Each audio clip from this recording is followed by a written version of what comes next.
Hello, both sides of the conversation family. We welcome you to this virtual space crafted especially for you. My name is Jada Curry, and I'm both sides of the conversation's marketing director and graphics design specialist. I want to take some time to ground us all as a community into this space we are about to open up in, so let's go through our community standards. Both sides of the conversation is providing a safe and honest space for open conversation, so we ask that you all be respectful of that. We also ask that you be respectful of each panelist, host, and participant. We do encourage healthy debates and conversations. Don't personalize anything with anyone. This includes name-calling, bullying, trolling, or shaming. This will not be allowed or tolerated. Your perspective is yours. It is not a prescription. You do not have to agree, but show respect. These community standards apply to all of our live shows and any virtual spaces that we hold on social media, including YouTube, Facebook, Twitter, or Instagram. We want to make sure that we are caring for each other as a community. This is our priority in all of our endeavors as both sides of the conversation. With that being said, I hope you enjoyed today's show and continue to stay in touch with us via YouTube, Facebook, Twitter, Instagram, or all of them. All right, thank you for listening and see you soon.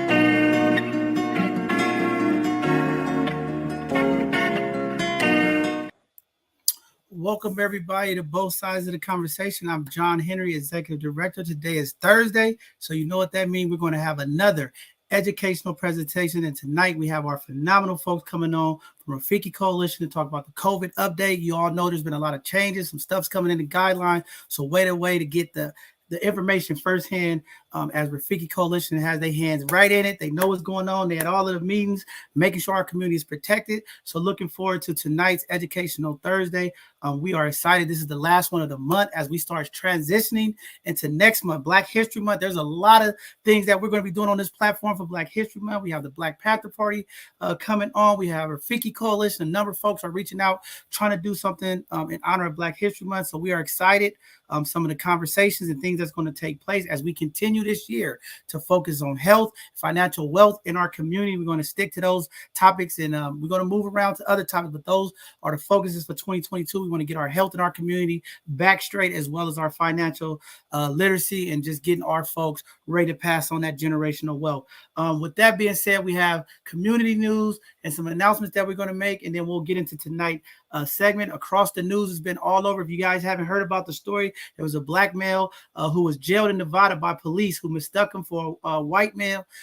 As he is claiming in his lawsuit, the Nevada jail, he had a felony warrant that they said that he had out at the time.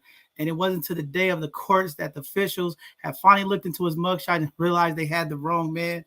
Brown was a 25-year-old black man, and he is suing Las Vegas, the Henderson Police Department, saying that he was unlawfully detained and booked.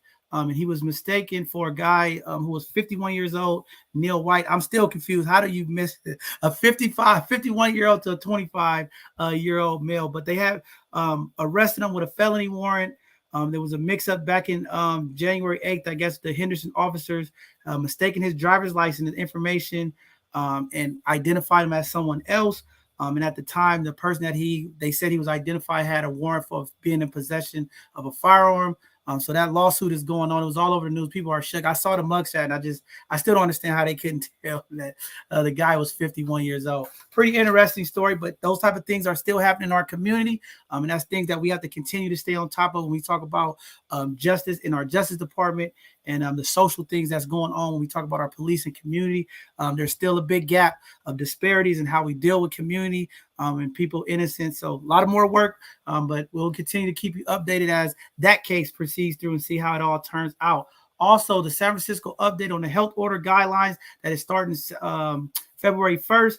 San Francisco officials announced it that they're going to be easing some of the COVID-19 restrictions. The update guidelines say San Francisco workers, gym members, and other folks will be able, if they have been vaccinated, including their boosters, will be eligible to remove their mask indoors again. That's nice to hear. Additionally, people will be allowed to enter mega events, 500 people or more. So that is cool. There's a number of other things that's going to be changing with the rules. And I'm sure Dr. Mo will be able to touch on a little bit of that tonight. But it's just nice to hear that. I know people are frustrated with these masks. But again, we still want to be respectful and protect our community folks until more and more folks get boosted in their second vaccination shot. And I know some people have been having some negative reactions to the booster shot. And I hope that's some of the questions community be asking today. But we still need to do it, community, even as things release and we can take our masks off in open spaces. Still want to be respectful of people's space because we still won't know who else is vaccinated. And we know people are going to try to move in and try to hang out with folks. So just still be careful, be safe out there, and do all of the proper PPE protection for yourself. Going to the both sides of the conversation announcements. Again, we are still looking for folks to support us. If you have an Amazon account, please sign up for the Amazon Smile and choose both sides of the conversation as one of your charitable organizations. And you can make a donation to us with no extra cost to you. Whatever you purchase, Amazon will tally those up and they'll distribute some type of donation out to the organization. So it's not going to cost you anything on your purchase, but every time you purchase something, you'll be able to help us and get some support, much needed support that we'll get. Also, our Giving Tuesday is still going on through February 22nd. For folks out there was asking, you still have an opportunity if you like to support us. We've been putting information out on our newsletter as well as on our social media handles. We are still looking for that support as we build capacity because we want to do more things to help better this platform as well as impact our community and the folks and the work that we're doing in the community. Some of the community events that's coming up, East Oakland Collective and both sides of the conversation, and a number of our community partners are coming together for Feed the Hood 20. This food drive distribution will be happening Saturday, February 12th from 9 to 12 p.m. It's going to be located at 7800 MacArthur Boulevard. I'll be out there with the team and a bunch of folks as well. We're still looking for more people to volunteer and donate. Please go to the East Oakland Collective website if you like to volunteer, help load up your car with food and clothing, and go to some of these encampments that our unhoused folks are in to help bless them on February 12th. This is going to be a great event. I know a lot of people who have been reaching out. So we're looking to see all you out there, and I'll be out there a part of this.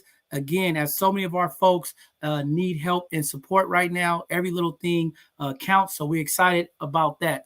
Also, the both sides of the conversation and our East Oakland Collective are presenting our Both Sides of the Bay Family Bowling Day that's happening February 19th, 2 to 5 p.m. at Seabowl in Pacifica, California. We are still looking for volunteers. And also, if you are an organization, you would like to table at this event and maybe get some of your organization information out, it's going to be about 300 plus people there. So it'd be a great way to share some of your community information. And want to say thank you to all of the sponsors that's been stepping up. Want to give a shout out to the Baby Y, to Miss Gigi over there, and to Seed, Mo Magic. Want to give a shout out to Collective Impact, SF Black Wall Street, a number of community organizations coming together to support this event.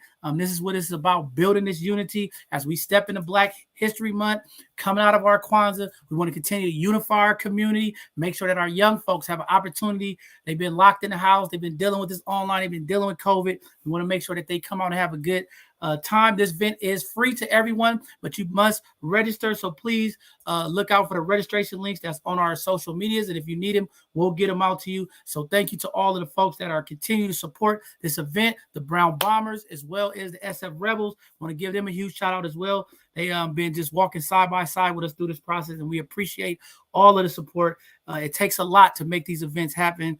And, we just honored to have all these folks standing behind the work that we're doing in this event. Also, there's some free online training.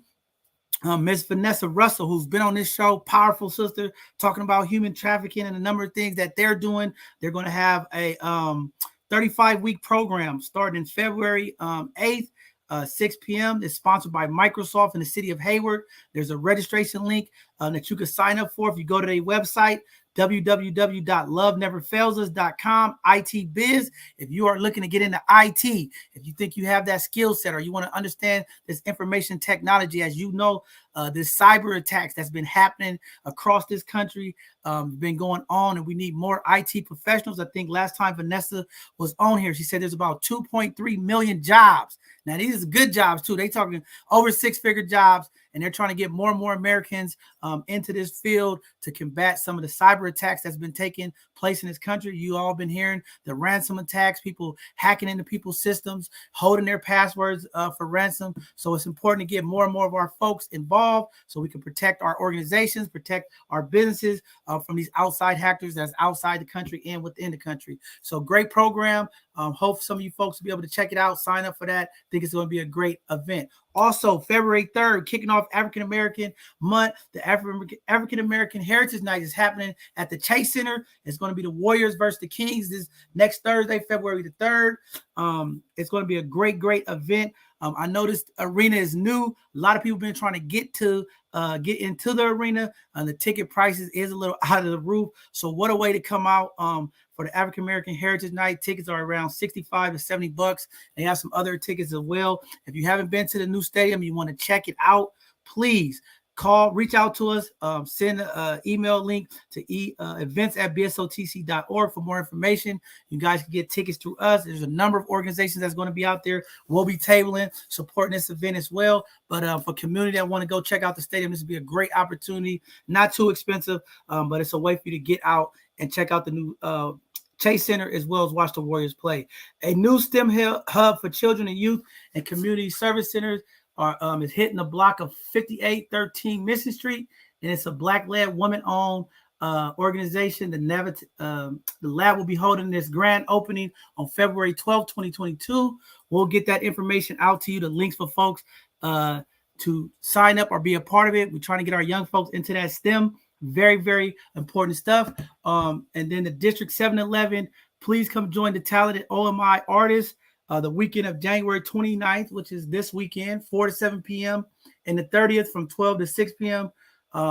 For some of the work that's going on. Brother Maurice Rivers and the OMI team is a part of that. We are excited to support Maurice Rivers and the work that he is doing over in the OMI, as well as the Invest Black, Dahlia Fitzpatrick and Renard. And, they doing some stuff over there. So we're proud of our OMI brothers and sisters over there. They are kicking butt, getting things organized and making stuff happen for community. But we'll get that information out to community as well as the flyers are coming down the pipeline for community. For both sides of the conversation, our next Educational Thursday show, we have a phenomenal guest who's going to talk about the road to financial independence. This Sunday, we're going to have Rafiki Coalition. We're going to have another Asha Black Doctor. Got some phenomenal folks on as we continue to roll it out. And I know people have been asking, why are we going to the third Sunday? Because we have a number of sponsored events that's going to be taking place. So our both sides of the conversation, Sunday conversations, will be happening on the third Sunday of every month. And our sponsored folks will be coming on, taking over those conversations for the other ones. And we are excited about that. With that being said, I'm going to close my mouth now as we are done with our announcements. And we're going to go ahead and introduce the amazing Dr. Mo, who's going to come and brief us and update us of what's going on with this COVID and go through a nice presentation for us. So with that being said, Dr. Mo, welcome. Thank you for being back here with us. I know it's been a slow start of the new year, and I know you was able to get some time off, but we're happy to have you back and give us some of this great information about COVID. I know people are still having questions and concerns, so I know you'll take care of that tonight. But thank you again for coming on for tonight's segment. Thank you so much, John Henry. Can you hear me okay? Yes. Yeah. What's up, family? Hello. We're so excited to be on both sides of the conversation again with you, John Henry. All your support has been amazing for the community, and really all the folks that you're mentioning. Everybody's amazing. I was just getting a text message from Sister Sonia Brunswick in Sunnydale. So what's up, Sister? Sister Reverend, I should say, Reverend. Nice to hear you, see you. I know y'all are doing some amazing work in Sunnydale and Viz Valley. So I want to just big up all the communities all around San Francisco that are really just doing the do. You got folks in Fillmore, you got folks in Tenderloin, you got folks over in OMI, as you already said, you got folks in Sunnydale, in Potrero Hill, in the Mission. Everybody's chipping in, and that I think is what has been so amazing in these last 2 years, is that folks have just been coming through. So feeling grateful. We're going to see you all out at the African American Heritage Night on Thursday, the 4th. Rafiki's going to be there with San Francisco Black Wall Street. Get your tickets. Y'all get a T-shirt. If you still need you still need to hook up, holler at us if you are a part of the Rafiki Village, and we'll see what we could do. We love you, want to hook you up, and as my sister Tiffany said from San Francisco Black Wall Street, we want to really black it out. So let's do that, y'all. Let's come out and have a beautiful time and just share together and be together. So wanted to kind of just give you all an update on where we all are with everything. And so, John Henry, if you don't mind just flipping up the PowerPoint for me. I'm not going to take up too much of y'all's time tonight, so I want to leave some time for questions. Hopefully you'll have some. I just wanted to say thank you to our communications and development director, Dr. May Elawar, who put together a presentation for me. I want to thank Dr. Kim Rhodes, who will be on with us on Sunday, who I have borrowed a couple of slides from. And Dr. Jonathan Fuchs, who I've borrowed another slide from, who's part of public health in San Francisco. So wanted to say thanks to all of our frontline workers with Rafiki. We've been having long lines at testing, 300, 400, 700 folks, out at testing. And so my team, even despite our team coming down, a lot of folks coming down with COVID, we've stayed out there and we've stayed strong, and we pulled together and just done the work. So we're serving the 94124. So we're getting positive data. So when folks are positive in 94124, if for whatever reason you haven't shown up on our lists, please reach out. We got supplies for you. We've got cleaning supplies, we've got groceries, and we have PPE. So just reach out if you need something. We are very happy to help you. So just want you to know that. But we're getting lists of positives of folks, upwards on one list. We have 400 people, positive people on the list in the last few weeks. Other lists are regularly 200, 250, 300. So I'm happy to say that the lists are starting to come down and that we're starting to move through the surge. But I did want to kind of just give you a sense of what's going on. So John Henry, if you can flip to the next slide for me, please. So we want to make sure that you all get everything that you need. So first wanted to just say that we came out, for those of you who don't know Rafiki and don't know me, I'm Dr. Monique Lazarus, Executive Director at Rafiki Coalition for Health and Wellness. And big up to Rafiki and to my amazing team. We have been around since 1986 as Black Coalition on AIDS. And we morphed as a lot of the funding dried up for the work around HIV and AIDS, and we started to have more wins in that area. We moved into more wellness and into the other health disparities that are impacting our community so deeply. So that was about 10, 12 years ago. And so I think we've officially been named Rafiki for about 6 years now, and or maybe 7, and folks will remember, and they'll often say Rafiki House, or they'll say BCA, Black Coalition on AIDS. That's all us. So we've been around for a long time. We've been serving throughout San Francisco, and we're so grateful to do all the work that we get to do. So we started off, just want to kind of mention that it's coming up, we're moving into our 3rd year of the pandemic, which is really crazy. And we'll talk about, are we still a pandemic? Are we an endemic? What are we? And just in the slideshow. But wanted to, and please ask your questions about that. I really want to get folks to hear what folks are dealing with, what questions they have. But we started off 2 years ago, and all of a sudden, as you all know, we all shut down. So I think that was the 17th of March. And it was funny because I guess I was right in sync with Mayor Breed on that, because I came into the office to shut it down, and that's the day that she shut it down for San Francisco. So we shut it down, and then we didn't really kind of know exactly what to do. So we had some really great mentors along the way, giving big ups to and props to Director Dr. Cheryl Davis at the Human Rights Commission, who really gave us all a focus of how to get together and come together and do the work. And so through all of those meetings, then I got to connect again with Dr. Kim Rhodes at UCSF, and we got to connect with the Latino Task Force and hear about the great work that they were doing, and they shared their best practices. So we decided to go ahead and join that. So that was they were Unidos en Salud, and so we big up to them because they've just been phenomenal friends to all of us and doing phenomenal work. But we decided to do Unidos en Salud in English is United in Health. So we decided to do with Supervisor Walton and support from the Human Rights Commission and really support from all the District 10 folks to come out and do United in Health. And so with United in Health, D10, Dr. Kim Rhodes just said to me, hey, why don't we pull up in the Rafiki parking lot and get testing? And I don't know if you all remember, but there was no testing anywhere in the city. Nobody could get it. It was not accessible to the community. And we were really wanting to make sure that our communities got access. And so we pushed and fought and did a lot of work around that. And so we started off 2 years ago with that. And for a lot of the work, we had no funding. We just did it.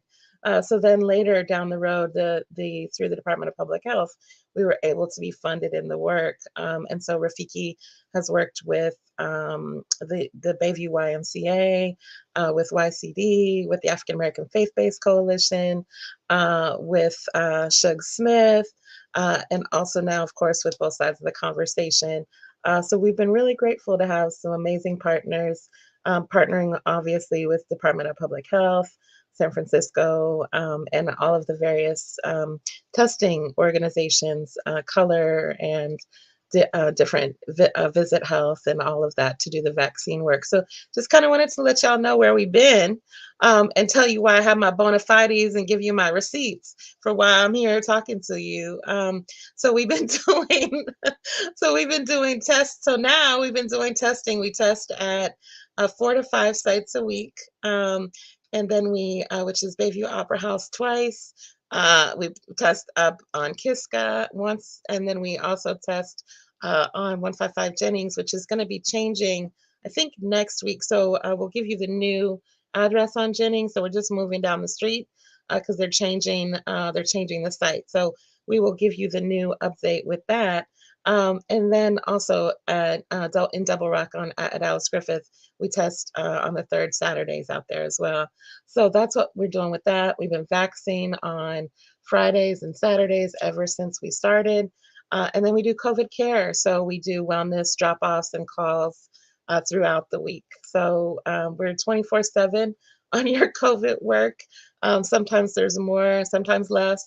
But also as part of this, we did add a mental health therapist.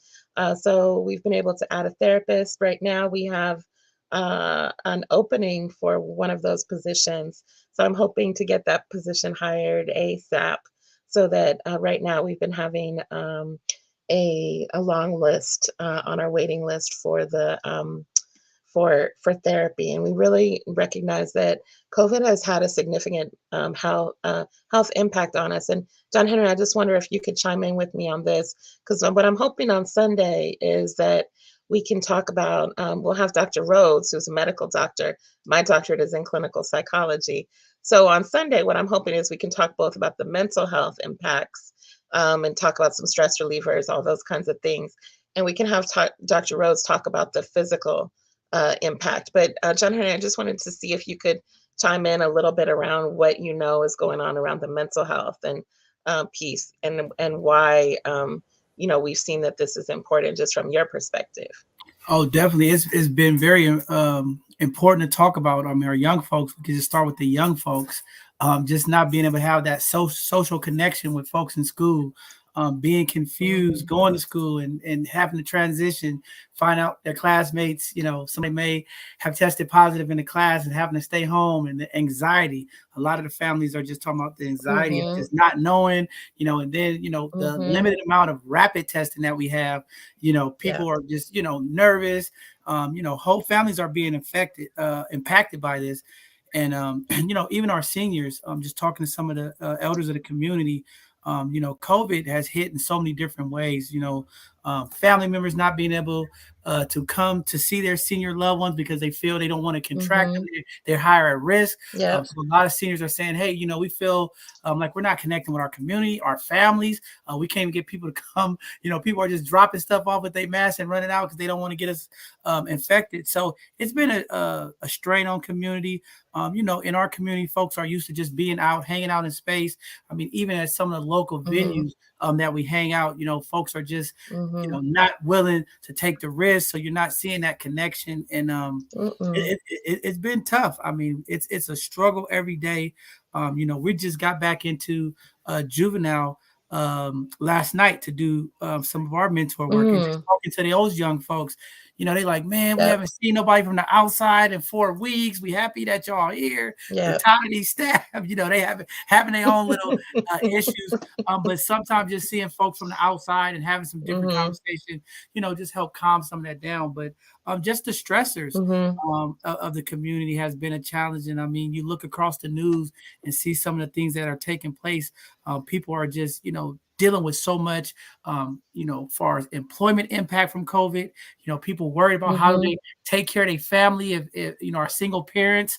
If you have a kid that catches COVID and you have to take off of work. I mean, people are just worried Yep. about, paying the rent, getting food on the table, Well, worried people, about their yeah, job. people have lost their jobs behind that. That's right. People have lost their jobs. It's so real. So Yeah. real. Sorry, I So didn't mean to interrupt. I no, was that's just no, like that's okay. No, passionate. I'm gonna cut off because I get long winded. But I mean, and I'm glad you're here to talk about that, because the mental health component of Mm-hmm. all of this is definitely something that I believe it's going to take a couple of years after we kind of get the handle of it. I don't think it's Yep. ever going to go away. But just for No. people to be able to maneuver in this, Yep. but the trauma from it is just tremendous, man. And people are just, Yep. I mean, the number of suicide and things that's been taking place that I'm hearing, the amount of drug Mm-hmm. overdose, people are in the Yep. house lonely, the amount of domestic violence and things of that Yep. nature. So this is really causing some mental, physical trauma for community folks who already deal with just the normal trauma that we've Mm-hmm. already dealt with in our community. So it's been a tremendous impact. The amount of investment that this country is going to have to make for mental health services for the upcoming years is going to be huge, and we're going to need it, because it's definitely it has taken us all. I mean, everybody's just like exhausted, ready to just come out and Mm-hmm. be normal again. And it's like the new normal that we think it's going to be might not never be the same. So this adjustment's been That's a lot real. for people to pick up. It really has. It really, really has. And I think to your point, it's really the anxiety, right? So it's that what's gonna happen next? Or we're all like, wait, oh wait, there's another variant. Wait, what? I mean, just yesterday, three people probably said to me, oh, there's a new variant. I'm like, you know what? Don't talk to me about it until it's actually in front of me. Like right now, and I think this is the thing about anxiety that I really want to say very clearly to folks is if we're always future tripping and future thinking and worrying, I mean, we're not in the present moment, all we can really do is focus on today and in this moment and what we've got right in front of us. We can do the best we can to plan for the future, but we don't know what's going to happen. And so, focusing on today, and not getting too worked up about what's going to happen tomorrow, I think is the best way to deal with this pandemic. Otherwise, we can drive ourselves crazy. I remember at the beginning, I'm like, oh my God, how many cases? How many cases? What's happening? What's happening? And so, I mean, I look at this slide here now, that we have on the screen. And so you see the red arrows and numbers indicate counts a week ago. And so this is from last year and this year. And you can see the shift. So we have way more cases this year. But the good news is that the case numbers are coming down. But you're sitting here looking at this, and a rolling average of 14 173 people. That's a lot of people. In San Francisco, we're only during the night a city with 800,000 people. So this is high, and so we were up to a positivity rate, meaning like 1 in 4 people, 25 to 30% or less, we're getting COVID at the same time. And so that means a lot of people were sick, a lot of people were out of the office, a lot of people were getting it. So if we go to the next slide, I just want y'all to kind of see where we are. Yeah, here's the next slide. The hospitalizations are still increasing, but the death rates are really relatively flat. And so what this really shows is that the vaccine works. The vaccines are working. And so what I really want people to know is that as we get other layers of mitigation, and we wash our hands, we do masks, that plus the booster are what is keeping people from dying. Although unfortunately, we're still seeing people die.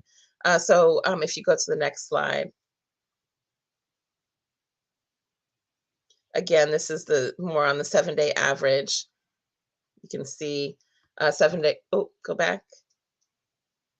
Yeah, 7-day average case rate among all residents, 7-day average around among unvaccinated residents. You can see it's up 219.4 percent more than if you're vaccinated. And then the 7-day average case rate. So you can kind of see there are definitely breakthroughs, even with the with the boost. But even with when you have the boost protects you for the most part from dying, and for getting really significantly ill. And God knows, like for me, that's the thing that I have always said. Once I finally decided to get vaccinated myself, when after it first came out, and I was really nervous, is that I'm like, I want to live. I want to live. And so I want to live. I don't want to be sick. I hate being sick. So I don't want to get COVID. So I don't want to just run out and say, well, screw it. Let me go ahead and get COVID, because we actually, and if you go to the next slide, we don't know the impact of long-term COVID. We don't know what's going to happen over time. So this slide, this was in the New York Times last week, that an unvaccinated person is 45 times more likely to be hospitalized with Omicron compared to someone who has been vaccinated and boosted. 45 times more likely to be hospitalized. That's crazy. So we want to make sure that you are safe. We don't want you hospitalized. And we frankly, don't want to overwhelm the healthcare workers with this, who are also, I mean, they're exposed every day, and they've been exposed every day for almost going into 3 years. So if we show the next slide. And so overall, we want to just give, we want to give San Francisco, we want to give Bayview big props for all the work that we've done. But so that if you see on the left, the overall vaccine rates in San Francisco is that we're 1 in 4 to 1 in 11 are the overall rates of vaccine rates in San Francisco. Vaccine rates in the Bayview, we have 90% completed initial vaccine series, but we are really lagging behind with the boosters. So we got to get our boosters up.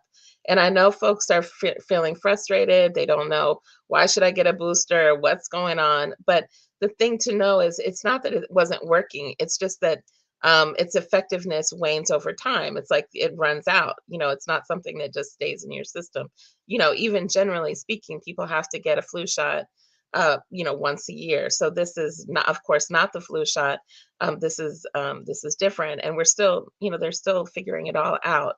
And I think the thing to know is that we're not trying to say that folks know everything. Things are changing every day, but we must push for equity, right? And we must push for booster equity. And I know it's frustrating, and I know people don't know exactly what to do. So I wanted to talk a little bit about that in the next slide,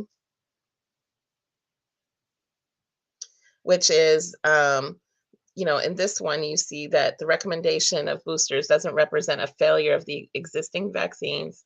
Just as I was saying, that the vaccine efficacy or immune response wanes, over time, and that boosting it protects against the infection and decreases the severity of infection.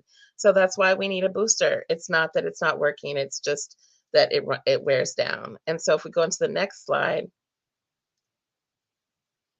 we say, oh, everything has kind of shifted over the time. What do we do? How do we do it? And in this slide, what we're really saying is that we want the 12 to 15-year-olds. This is the current, sorry, my screen went weird. This is the current guideline. So 12 to 15-year-olds, remember it was 6 months. Now it's 5 months. So they're eligible after 5 months for the booster. And that you should make sure that they get them. And we can do it. You can do it at CPS. You can do it at Kaiser. There's many different ways, but we definitely want your kids to get boosted to provide more support. And especially as we're moving into spring and proms and spring break, they want to go out. They want to do their thing. They don't want to be locked in the house. This is a great way to get them to do sports and to do all these other things. And frankly, like with the NBA, like this week, the NBA is not going to let you into the arena if you don't have a booster. So you got to get a booster after February 1st. They're saying they're requiring that. And John Henry, had you?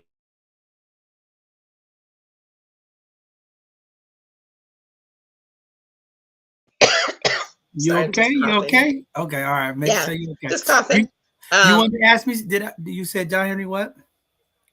Have you heard about that? So February 1st, you have to have a booster to go into I think arenas and stuff. Yeah, I think most people are starting to enforce it. I know at UCSF we had to have it. Actually, next Tuesday is the last day. Everybody has to have it. I think more of the larger venues are requiring it, and I think a lot of restaurants are starting to do it as well. Yeah. So if you want your kids to be able to do stuff with you and to be out and about, they're going to have to get the booster. So y'all, please, if you have any questions, please put them in the chat so we can answer them for you. I'm just getting a little cough here. John Henry, if you can talk. Sure. I definitely, while we were looking at this, this is very important information for community to know. I mean, as well as people are traveling. I know we're getting close to the springtime. I know a lot of the major airlines are asking for people to be boosted to make sure. But one of the things that I did want to say, I know a lot of people were hesitant on a booster because I know I was on a call and they were saying that there was some reaction to folks who took the booster shot a little bit more severely than they did with the second vaccination shot. And I think what it was contributing to, from what I understood, was the booster was a live. Is it live Is it actual live vaccination? Dr. Mo? Oh, you're muted. You're muted. Oh, you're still muted. Sorry about that. We're gonna have to ask Dr. Kim about that on Sunday. Okay, that part I don't know if it's live or not. I do know that it just the response that you're gonna have, we don't know. It just is really very individual. Every person seems to have a different response. So that's kind of what folks need to know. Because when I took the booster, I was the nurse had told me it was alive. I took the Pfizer when she said it was live. That's why I asked, was they all like that? Or I know I got a live one, and it put me down for a couple of days. But taking Tylenol and stuff, I mean, it was bad at the first couple of days, and then it started to get better. But I know that was a lot of concern. But also while we talking about this booster shot. Because some people did come down. Dr. Mo, one of the things I know you're an advocate for social justice and holding our employers and stuff, folks accountable when we deal with our community. But I was receiving a lot of emails from folks who were saying, man, these employers were like, writing folks up for taking off if they took the booster shot and got sick. So, I mean, what do you say to that? I mean, that's one of the questions that I was going to ask, Director Davis and some of our elected folks. How is it that we're advocating to get people to get vaccinated and boosters, but our employers are not behind, are supporting in that manner? We have managers out here, bringing disciplinary action to some of the union workers. I received some of that. So it's very terrible, sad news to hear when we're dealing with this in our country, that from a federal level on down, our employers are not even being, respectful and responsive, but, they want us to get this vaccination and booster shot. So, I don't know how you feel about that, but that's just something that I've Hmm. been getting emails about, and people very upset about Well, how the employers are I not think doing their that's part. horrible. That's horrible. It should be considered a regular doctor's visit, and you should be able to take the time that you need to take. And if you're not, that's a violation of your rights, especially as it's required by in many work cases. So we're gonna have to get that together. So write it up, send it to your supervisor in your district, send it to the Human Rights Commission. Write them up. Write them up. Send complaint and just send an email to the Human Rights Commission in San Francisco. Send it to your supervisor, your senator, whoever, and make that send it to the newspapers. Make that complaint because that's a violation of your rights. I mean, we're required to get it, and we need to be able to rest if we get it because I mean, literally, it knocked me out. I was just sleepy, but I slept for 10 hours straight, or maybe 12. I can't remember, but I was knocked out. I had a board meeting that night I had to cancel because I didn't know. And I was like, oh, I'm done. So, so I think somebody asked, are we going to have another shot booster after this? Likely we don't know, but we think we probably will. But that's going to be another, probably 5 months after your regular booster, and they're working on the science on it right now. So the thing about it is we're just going to have to keep plugging away and see what we can do. We don't know because it's a new thing. And the thing about it is, I watched this really phenomenal TV show. I think it was on Amazon Prime. It was from National Geographic, and it was two seasons. One was on Ebola, and then the other one was on I can't remember what it was on. I'll have to think about it in a second. Was Oh, it SARS? yeah, it was yeah. I think it wasn't SARS. It was on one of these putting the after 9/11 they were putting the poison into the mail. I don't know if you remember that. But at any rate, why I'm talking about this is this season, and it was kind of like I'll figure out the name of it. If anybody's curious, you can inbox me.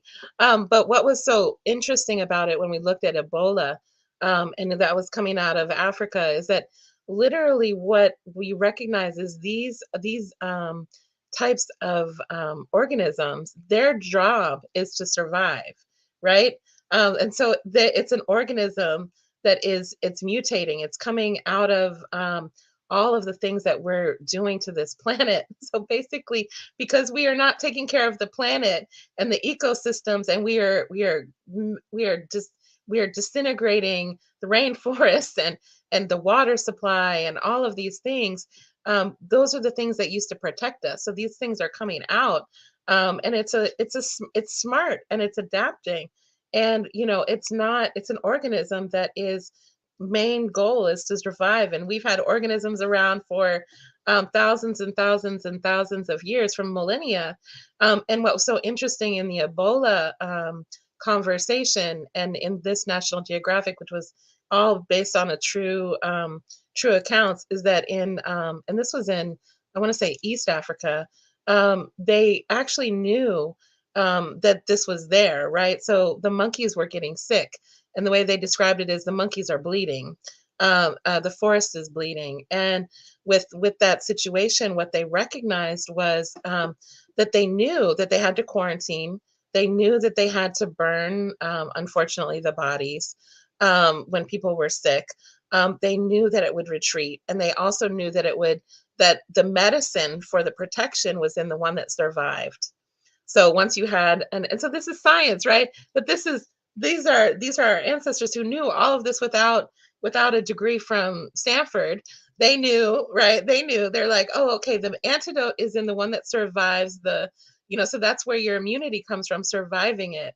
So it's just very cool to see. So this is nothing new, is what I'm trying to say. So yeah, we're gonna have a vaccine that we're gonna have to deal with. So what? We get vaccines and shots, all the time when we're kids. You give these to your kids all the time, most of us, right? And we don't think twice about it. So let's not get so into uh the crazies with it, that we're not, that's a bad word, but the nitpickies of it, that we forget that this is millennia, this is what we deal with.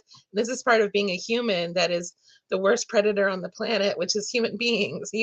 So we've kind of created this, so we've got to start to treat our planet better, and then the planet will start to treat us better. But right now, I can't blame it for wanting to wipe us out. So Mm. I know you're laughing at me, John No, Henry. no, I'm not laughing. I'm saying no. What you said, no, what you said is a good point, because a lot of times, I'll be trying to tell my granddaughter that, you could learn everything, but it was people here that didn't even have that. We got pyramids standing right now. They still can't figure it out. We got the best engineers on the planet, and they still can't figure it out. So don't tell me it's all about education. It comes back to that spiritual connection, that energy, and Yes. that understanding. So now I was smiling about Yep. that, because I always say that. I tell people, like, people think the only way you can do this, you got to go to college. I'm not saying don't go to college, but I'm just like, how did hmm people do it before we had books and literature? Our people did a pretty good Well, job. They did an amazing job. and they were scientists too, right? They studied the elements, they studied the animals, they studied the rhythms. So we need to start to get back to that too, right? Like it's not rocket science to know that, okay, it's cold outside, we need to hibernate. There's something going around. Like, stop going out and talking, and don't stop sharing a blunt and a cigarette and a bottle. Put it down. Don't do it. Like, don't share that sandwich. Don't, get somebody else's germs. Like, this is the time of the year when stuff goes around. So stop. Right? Like, you're gonna gather with your family at the holidays. Like, do something different. That's when we're going to get sick. I mean, it's not rocket science. The cycle has shown us now for 3 years. These are the times of the year when we get sick, right? And so this is the time, because everybody hung out on Christmas and New Year's, and didn't do what they needed to do. And so now we're in this surge. So anyway, let me kind of get back to the point a little bit, so I won't keep you too long. But so wanted to just say, with J&J, I'm a big critic of it, as most of you know. But you can mix and match. You can get J&J after J&J. You can get Pfizer. You can also get Moderna. Moderna is the one that is kind of, is kind of being touted as the best. So we want to, encourage you to get what you feel most comfortable. But we just want you to get boosted. So if we go to the next slides, yeah, here's the mix and match. So basically, I just went into that part, so we can definitely mix them. The Pfizer and Moderna are preferred over J&J at this point. J&J was, it was a marketing deal. They really knew that you needed more than one dose, but they decided to market it as just one. And folks bought into it, and a lot of structural racism, in my opinion, on that one. But that's another conversation, I suppose. So if we want to go to the next slide, we want to kind of go back and say positivity rates, as we were just talking about, are really high. What this means, what a positivity rate means, is that you have a lot of people in the population that have it. So Bayview, Hunters Point, Treasure Island, and Viz Valley all have rates right now, currently, that are close to 20%. That means stop hanging out in your neighborhood right now. Just for now, a couple weeks, 3 weeks, 4 weeks, stay home. Stop spreading it. Use your N95 mask, wash your hands, and like right now, we've got our clinic closed down for Rafiki, because we know that we just couldn't keep everybody safe. So as my staff that does come into the office or does the testing or does anything, everybody's rapid testing, everybody's self-testing. If you find yourself, needing self-tests, definitely there are folks who have them, and we can figure out ways to point you to them. And definitely families, what we're advocating is that families are able to get more tests, as you said, John Henry, enough for the whole family, not just one test per person, but at least 4, 5, 6 tests per household, because people are living in households, they need more tests. We need to make sure that people know what their status, so they know what to do. So right now for us, because we know that it's safest to be together in the office, we still wear our N95s every day, even if everyone in the office, which to get into my office right now, you have to be negative. You have to have taken a rapid test. So, we're doing everything we can to ensure our staff is healthy, then also that staff is not passing anything along to the community as we're serving you. So just know that we're testing, testing, testing, testing, testing. We're going to keep testing, and we'll reopen once we get through this rough patch. So does this mean that everyone will get COVID? Is getting COVID inevitable? Absolutely not. And frankly, I don't want COVID. I think I probably had it before COVID was actually said that it was in San Francisco. I lost my sense of taste, sense of smell, had all the symptoms that I was so sick. I lost, and it was, I'm sure, water weight, 19 pounds in 2 weeks. I was sick, sick, sick, sick, sick. I don't want it. So I definitely don't want it again, if that's what I had. And what I want you to know is we don't know what's going to happen with long COVID. So for some people, they have no symptoms, no problems, nothing is happening. But for other people, they're having long-term effects on their brain, on their moods, on their thinking, on their joints, on their lungs. So we just don't know what's going to happen. So we don't think that it's the best thing to get it. You see in the news some folks who aren't vaccinated who said, "Oh, I'm just going to go ahead and get it," and then they're in the news and they've died.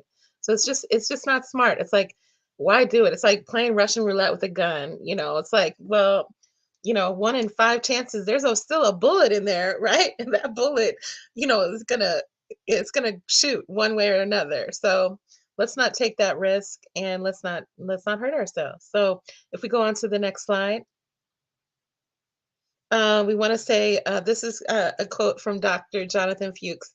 And he says, basically, COVID is here to stay. It is adapted to us, and we are adapting to it.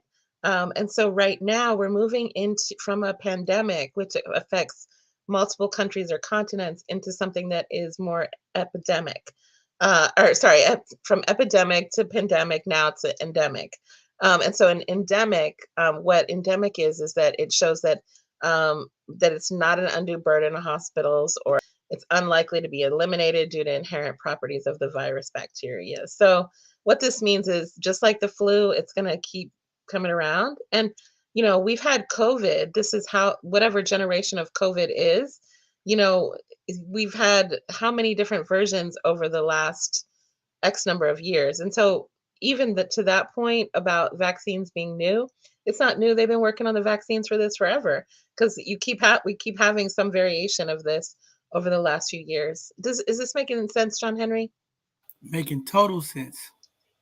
I mean, Okay, it's just cool. it's just great to let community know, because when they hear pandemic versus epidemic and endemic, they need to know where it's at, and that's why locally it's so important for us to do our parts and try to manage this thing and get many folks. It's nice to see the numbers of people getting vaccinated and baby, but again, the boosters is what we're going to need to get people That's what we got to work on. We got to boosted on. really work on the boosters.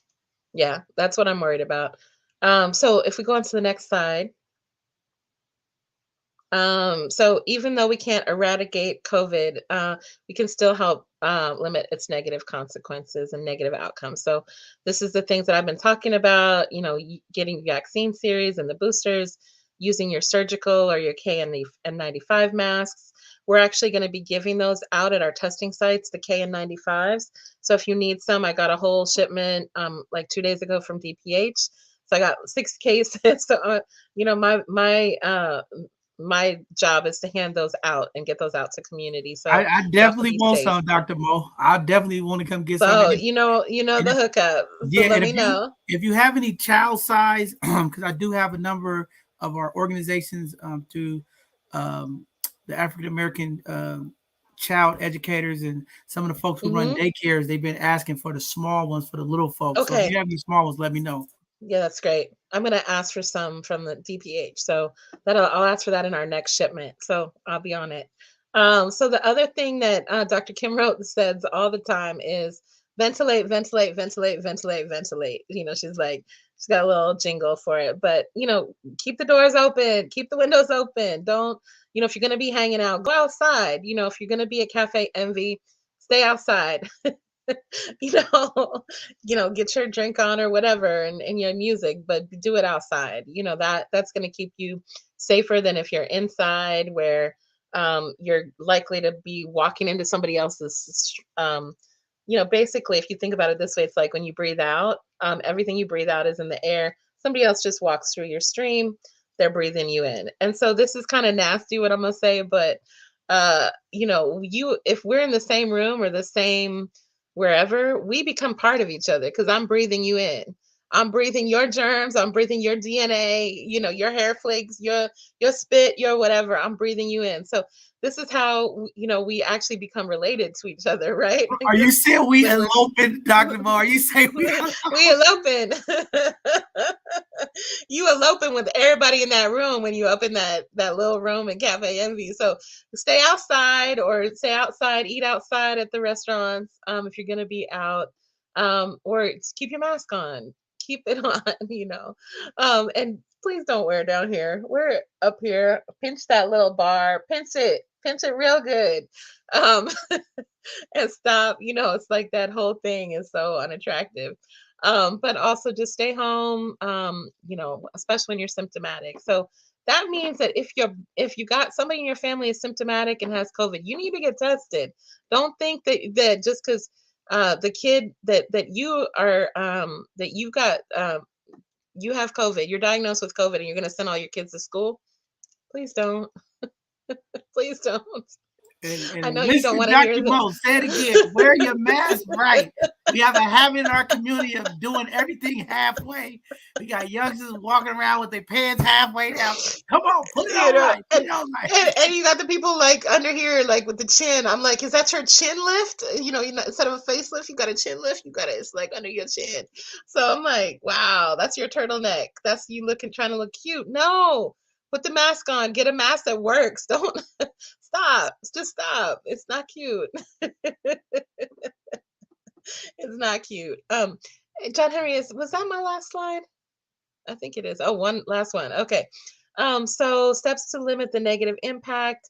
Test kits and treatments are going to be improving. We're going to see that from our government. We're going to see that from the state. There's still money. They're going to push millions more into COVID. I was speaking with Department of Public Health earlier today in the leadership and in population health. And, as of right now, they actually anticipate that we're not going to be done with this work in June, which is when the contract ends. We're not going to be done yet. So we're going to have to keep going. And so this means there's going to be more money, more resources. So we're just going to keep hoping that we get improved access to treatment.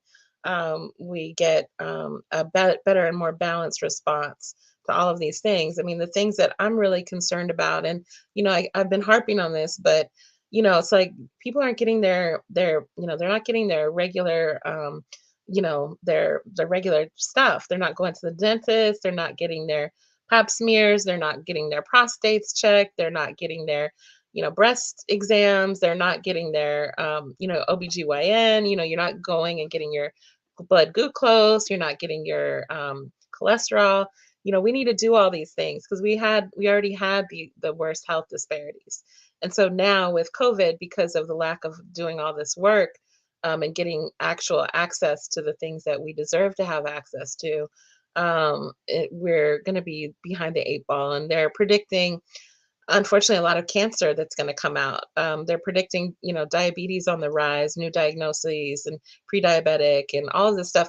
All of that stuff is not cute. So diabetes, as some of can lead to limb amputation, can lead to, kidney disease, can lead to being on dialysis, can lead to, impacting your eyesight, all of those things. High blood pressure can lead to congestive heart failure, can lead to blood clots, can lead to also heart attacks and other types of things. So we've got to take care of ourselves. We really do. We really do. And I'm worried, in that sense.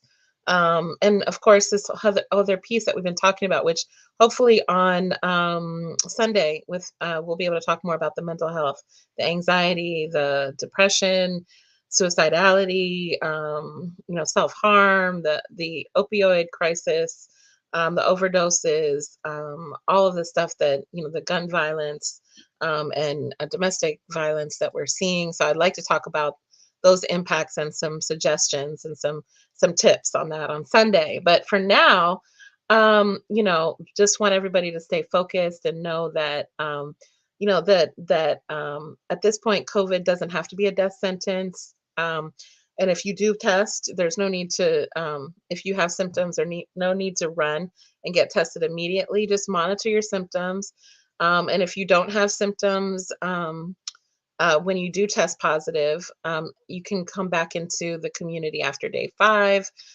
If after day 5, if you get a negative test, and have not developed symptoms, you can leave the house, but you still must continue to wear a mask around others for more than 5 days, especially when indoors. So I'm hoping this is making sense. So um, we want you to know that the guidelines have been reduced a little bit, but it still is important to quarantine yourself.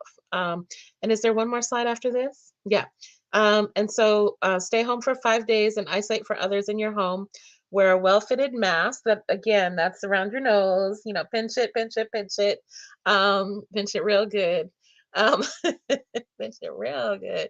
Um, and then and if you had symptoms, and isolation after 5 full days if you're fever free for 24 hours. And that's if you're masking your symptoms with like Tylenol or whatever, aspirin. That's not a fever free. So you have to be fever free without medication, and then you can be out and about, but still wear your mask. And then if you didn't have symptoms, you can end isolation after at least 5 full days after a positive test. So that's kind of the deal right now. Here's our testing locations: Bayview, Kiska, Alice Griffith, Jennings, with the hours. So we got this on our websites. You can always call us. And it's also on our IG and on our Facebook. So you can find all this as well there. And then last slide. Yeah.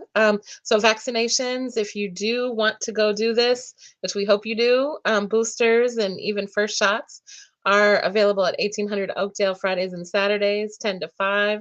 And you can get an appointment, or you can just walk up, whichever you prefer. And then this weekend, we're going to have flu shots as well. So if you want to get your flu shot on, you can get the flu shot and the booster or vaccine at the same time.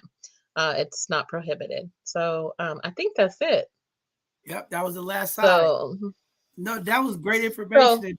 And Dr. Mo, I want to definitely give you all that kudos, because I've been driving around the 1800 on Saturdays. I see the lines. mhm, I've been up on mhm. Kiska. I've drove by 155. So the sites are definitely moving community. You got to get out there. Now, one thing I didn't see, are you all still asking for young adults to get appointments, or is everybody still able to walk up? I know it was a point where kids. Pedi Yeah, pediatric, we still want appointments. So 5 to 12, definitely get an appointment. We want to make sure that we have enough of the vaccine there on site. That's the main issue. So that's why we need it. And so we want to make sure everybody has what they need. So no kids are coming out there and don't get what they needed. And so there's also I got a text earlier from Bavette, and Bavette was telling me that where is it? The Warriors are doing 2 and I'm gonna send this to you, John Henry. But the Warriors are doing 2 vaccine clinics on the January 25th and January 29th at Chase Center. So I'm gonna send this 29th to you is yeah, now. the 29th is next week. Okay. Yes. Yeah. Yeah. Email it to me. We'll blast it out, get it out to the folks Okay. in the community. Okay. One of the questions Yeah. that came up So is, what do you need to bring with you to come to is it just ID, or what do they need oh for the? yeah, you can bring your ID. We're not even really needing IDs. What we do need to know is be able to find you in the system. So if you have your COVID already, it's great to bring your little card, that you get. But we can look you up in the system too. So don't trip. Just come. Just come. Because some folks may be unsheltered or don't have their ID. I'm not tripping off of any of that. Just come get yourself taken care of. Right. Very, very important stuff. And then Dr. Mo, when it comes to the testing, are these sites also doing testing or are they just vaccination sites? Because somebody was asking me and I was like, when Shug posted, I was like, I think it's just Yeah. vaccination. So are you doing COVID testing as well there or is it just Yeah. vaccination? Well, there will only be this weekend. My understanding is that Friday and Saturday it's just going to be the inside, the 1800 in the Alex Pitcher room. We'll be vaccinating, and then we'll also be doing flu shots, but not testing there on Okay. Saturdays. Okay, so if there's a location, so what location will people go if they need it? I know the line from the Opera House is On around the Saturday, corner. on Yeah, Saturday. yeah. Oh yeah, so testing on is good at the Opera House on Mondays and Thursdays. And yeah, the lines are around the corner, unfortunately. Kiska, as I was saying, on Tuesdays and Fridays is 155 Jennings, which is drive up or walk up. But folks can also go anytime to the Southeast Clinic. So Southeast Clinic is 7 days a week. So you can always show up there and get your booster or get your testing on. So no worries. And now, by the way, we had a problem with color. They went down. That's the asset that does the testing. Their whole computer system went down, I guess, nationally. But now we have enough self kits so that if we have that happen again, we'll go out and we'll give out self kits. So what I do want you to know is we're doing absolutely everything we can to serve and make sure that we're prepared for our different kinds of options. You was reading my mind. I was just about to ask you because I didn't know what the whole thing was. I thought it was just like one site, but I remember at No, it went down UCSF, across the well, city. they was like, Mm-hmm. we can't do anything. I was like, what? Mm-hmm. Like what? And Mm-hmm. so yeah, so that's what it was. So the computer system went down because I kept wondering like why they can't check the test. So Mm-hmm. okay, that's what it was. Yeah, that's why. And then those self tests are they like rapid 15 minutes or do Mm-hmm. you have to wait a couple days with those? 15 minutes rapid. Mm-hmm. Okay, Mm-hmm. and are those So oh, go ahead. no, no, I was gonna say, are those the same test kits that the government they said that that link you sent me to send out to Mm-hmm. people to sign up to get four for their house? Yeah. Is that the same rapid test or is it some is that different? They're all similar. Some of them require some. You definitely have to read the instructions. So if you need help, you can always call us. Or hopefully, what we're hoping is somebody will put it into a YouTube, and we could just be like, "Here's the YouTube. This is how you use it." But you still got to put that thing up your nose. No matter, nobody likes it, but at least you're doing it to yourself versus somebody else Right. doing it. But yeah, you got to wait the full 15 minutes to read it. Otherwise, it's not you won't know. Okay, yeah. Well, maybe we could do that. Maybe we'll put together a YouTube how to for the folks that's registering for Yes. their for each household, so we don't get nobody doing nothing, crazy with these swabs. The other thing is, I'm glad you're here, and you talked about that, because when we talking about shifting the narrative about this COVID, especially in the Black community, these conspiracy stories and all this stuff. Hmm. Just having you all come on and talk about this is so important because a lot of times we get people on here just making up rumors. Right? I had a guy saying, "Y'all don't know, Hmm. y'all swabbing that thing up your nose, that they're going to use it for your DNA." The government's trying to, it's all these paranoia things going on out there. So just wanted to make it clear they're not doing DNA testing and scanning with your DNA. Well, yeah, so let me be really direct on that. Like it is a conspiracy theory. It's something to ask the question about, right? So when we were first doing it with Dr. Kim Rhodes with UCSF, we were asking specifically, like, nobody is storing this DNA, right? Like, you are not allowed to take our DNA. So you laughing at me, but specifically, you got to ask, right? Because you don't want people to be. We want to make sure that that it's ethical.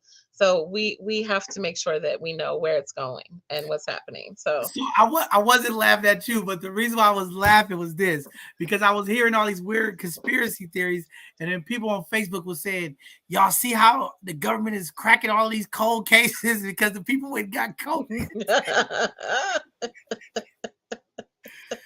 you know So, what? On a good day, I wish the government was as smart as that. We got a lot of cold cases in San Francisco, a Right, lot of right, homicides, right. of our folks who just sit up in there and down in 10, 20, 30 years of homicides just sitting there. Everybody knows who did it. I wish they would, I mean, I don't mean it like that, but you know what I'm saying? Right, Like they right. need to No, start putting as much energy on the things that happen to us and in our communities, and I think we would be much better off. Anyway, that's my opinion. no, definitely. Yeah, no, it just I always see those conspiracy theories. I'll be seeing people. It just sometimes it just is so amusing to see people minds go, far out there. I mean, there's so many. And Um, I can't blame folks, because so much has been done to us. So, it's natural. And let me tell you, we at Rafiki, we ask all the questions. Don't worry. We grilling them. We ain't letting them do that to us. Right. I, So, I I can only imagine what it's going to be like now that the IRS put out. They're going to start doing this facial recognition for people to access their IRS taxes. So it's going to be some mess going on in the next couple of months because you go to the IRS website and I had to do it. I was checking something and they like, oh, do this again. I'm like, boy, artificial intelligence, man. I mean, but granted, when you're talking about mhm, people security and their private information is so touchy, with all of the mhm. PP fraud and tax fraud and different things people have been, You mean dealing with. you can't use your kid's social security anymore? Hey, they crack it down on now. You got to put your face in there. So things are changing, and that's one of the reasons why Mm, it's important for organizations like you, all of our organizations that advocate and speak to the community, said that these type of things don't mhm, take place in our community because there are people who are trying to do those type of things to control people. So it's just, it's sad, but it's true.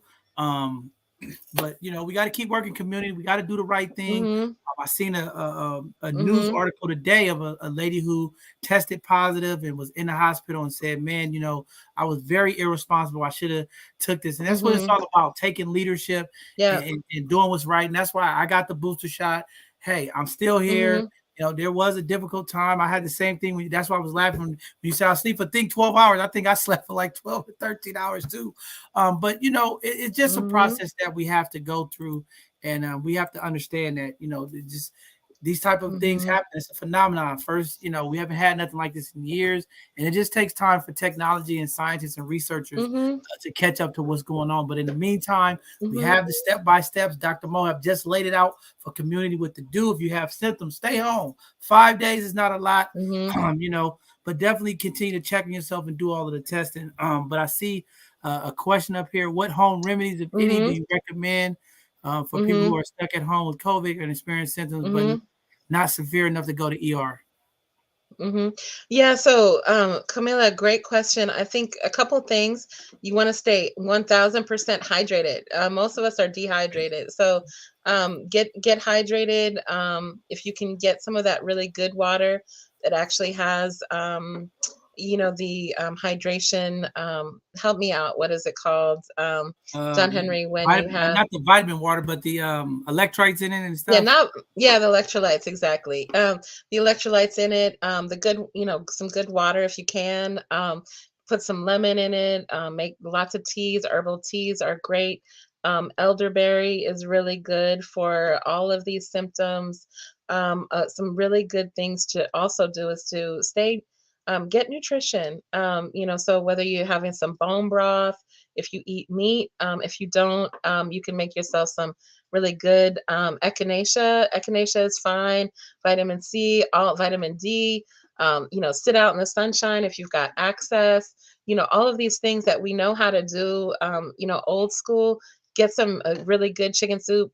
If you got chicken soup in a can from Campbell's or whatever is the you got, that's fine. But if you can make homemade, make it fresh with a lot of fresh vegetables, organic vegetables. Those are the things that are going to really boost up our nutrients. A lot of our foods don't have the nutrients that we need anymore, and a lot of the processed stuff has way too much salt. So get some stuff that really tastes good to you, and that feels good. So I don't, you could have gumbo, whatever you want, anything that tastes good to you, because sometimes people are losing their sense of taste. But get some fresh juice. You could have smoothies, some protein powder, whatever it is that you want to get as much of that you can from your nutrition. because a lot of us don't have proper nutrition. And so nutrition and water, elderberries, getting turmeric, getting your zinc. Other things that I've been hearing is the turmeric. What's the other one? Turmeric, garlic. All of these things are really good. So the things that actually you can put into a soup really easily. Lemon and ginger, absolutely. All of those things. You're Those making me natural hungry, Dr. remedies. Mo. You're making me hungry. I'm gonna call up my sister Tiffany Carter at Black Wall Street. We need some gumbo Yes. now. Dr. Mo, Go to Gucci Kelly. Call Tiff, say you need gumbo. You got COVID. You need gumbo. That's the magic remedy, because that gumbo tastes so good. But yeah, get some good nutrition and get things that help you feel good. There's also for your immune system. You can if you follow Chinese medicine at all, you can just massage your earlobe. So go along your earlobe, massage your earlobe on your arm. John Henry, can you hold up your arm? Just hold up your arm. So, and go up to your forearm. Put your hand on your forearm, the other side of it. Yeah, the forearm, like turn it around and go down to your elbow. Yeah, go down to your elbow with your hand. Yeah, right there. Go up a little higher up towards yep, right in there. Massage right in there. So all of that along that. Do you feel that kind of cording in your arm? So all along there, that is your immune system and it's your digestion. So our digestion is our first line of defense often. So get that digestion, massage your arms. Believe it or not, it really I need helps. a personal masseuse now. Hey, we're gonna get some gumbo, some massage, and massage your earlobe. So you can just massage your earlobes. All these things help all of your body wake up and fight off. A lot of our bodies, we kind of put it to sleep with a lot of the preservatives and things that we have going on. So, get that nutrition. You got to let the community know some of these services that you provide at the location. You do acupuncture and all that. Yes. This is an opportunity to let the community know. Come get some of those services at the coalition. Yeah. So as soon as we open, come back to Rafiki. And food or drinks that you should avoid. So let me say this. So come back to Rafiki and we'll let you know when we're open again. But we got acupuncture, massage, chiropractic, Reiki. Those are some, and we have nutrition classes. We do Tai Chi, Qigong. We have all of that going on. We have the therapy, the mental health, the navigation. So any of that is all the stuff that we also regularly provide. We have classes online. Things to avoid are, a lot of the stuff that's like sugar. So sugar, unfortunately, is not something that we should be having. So if you're gonna have sugar, have it natural. So make yourself a super yummy smoothie in the morning. I like to chop up my bananas or my plantains. I put them in the freezer. Then you pull them out. That's your base of your smoothie. So it's cold. So you got your fruit. So you can use organic frozen peaches, strawberries. You can use blueberries. All those are antioxidants. Mango. Put it in there with a little hemp milk, a little, or whatever you got. Oat milk. Almond milk. Any of those things are really good because you don't want a lot of dairy because that dairy creates mucus. So you don't want sugar. You don't want a lot of cheese. You don't want a lot of heavy fats. You want healthy, real good food. That's got eggs. No eggs either, right? No eggs either. No, eggs are okay. Eggs are okay, but just not a lot of cheese on them. Because eggs are some of the best protein you could get, and you don't even, people we probably have given eggs a bad rap with cholesterol and everything, but 2 eggs in the morning is super healthy. Just don't put tons of salt on it and don't put tons of cheese, and you're good. Have it on some healthy, whole grain something, or better yet, saute some greens along with it.